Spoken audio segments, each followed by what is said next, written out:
I got my opportunity against Everton in the FA Cup. I think there was quite a lot of injuries, and as a young player sat on the bench, you're like, flipping it. When you've trained for so long and you're not getting chances, you may be getting like 3 minutes at the end of a game, and then you get thrown into playing in the FA Cup because there's injuries. So it's a massive moment. So obviously within that game, I assisted the winning goal to take us through. So that was give me confidence to kind of push on then and believe in myself a little bit more. Obviously, I was hoping for a long-term contract. It got to 2018, and basically all the staff kind of went, all the players went. So I was going to the World Cup at that point with the under-20s, and Mum Wiley said to me on the phone, she said, "Ali, you need to make a decision. Nothing is set where you are now. Like, if you come back after the World Cup and the club's still kind of rock bottom, you need to think of a decision when you come back, kind of what you want to do." And at that time, Bristol had come in for me. Were your sights set very much on staying within the Super League?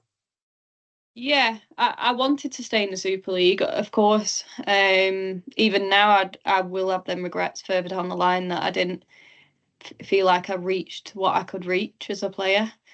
I still have a lot more to give. So I think now it kind of eats me alive more now than it did then. And I don't think I realised what I had then. I went to Sheffield. I loved it, absolutely loved it. The only downside to that was travelling 2, 3 days a week, 2.5 hours.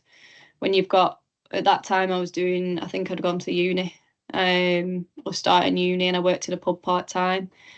I think it was the travelling, getting up early to go to uni, or, just trying to make ends meet, because they'd cover your fuel, but you wouldn't get paid. But yet you was in, it was championship then, WSL2. Is there any resentment, do you think, in the women's game about the huge differential with the men's game? I think you learn to accept it. Obviously, we'd all love to be paid more than what we are because we do the same work as the men. Even when I played professionally, we trained 5 days a week. Even going in on a Saturday to do match day -1 prep and stuff like that. You're still working, doing the same load as men. Whether that's gym, whether that's doing logging in on a Monday to do yoga on Teams or whatever it is. Probably as female footballers, we're not saying give me like 140 grand a week. It's just having the tools to be able to then hopefully in the future to be able to make as much money as the men or even a little bit less. Just something where you're living a nice life and it takes that stress off your shoulders financially. Hopefully with a lot more investment, a lot more. I think the Lionesses have worked wonders with winning the Euros and shining spotlight on different players and stuff like that. Like the young generation that's coming through are absolutely quality. And not only that, nice people as well. So it is nice to see it unfolding.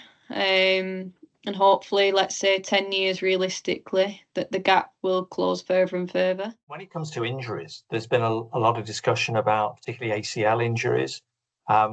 Do you think that getting the right attention and medical support for women players is essential? Absolutely. Absolutely. It's very difficult if you're working and then playing football like you're doing. I don't know what it's like in WSL2 now in terms of salary wise, but when I was there, people worked and then come to training. If you get an ACL injury, you're out of work, you're not getting paid. So how are you covering your house, your car, your bills, your children? How are you going to look after your children if obviously you've got children? Or care for family members if needs be. It's massive, and I think there needs to be more. It needs to be looked into more, doesn't it? And I think it has become a bit more under the microscope recently with a lot more injuries. And you obviously still have ambitions. You're only 27 years old. Would you like to get back into the professional game? I think I would, definitely. Obviously, with my little girl being autistic, she struggles with change. So the only barrier I've got, obviously being a woman footballer, single mum, is almost childcare. So on the weekends on an away game, that would be a struggle to get childcare for. So that's the only barrier I've got, is not got that support around me for someone to have run away games. And still that sense of ambition around, I'd love to be playing at the top level again because you've been there before. Yeah, absolutely. I know what it, what it takes to kind of be at that top level. And, I want to try and use that now to help younger players that are at Wivenshaw that are with me now, like help them and help them to be the best kind of player they can be, and not run away with the whole I'm in the first team, because you've just got to put your head down and work hard and put the work in. Literally put the work in, and whatever you put in, you get out of it, type thing. But yeah, I do miss playing at the top level. I think it's the whole routine of training, recovery, gym. It's the whole routine of kind of becoming a better athlete, and then also competing on a weekend to put that into practice.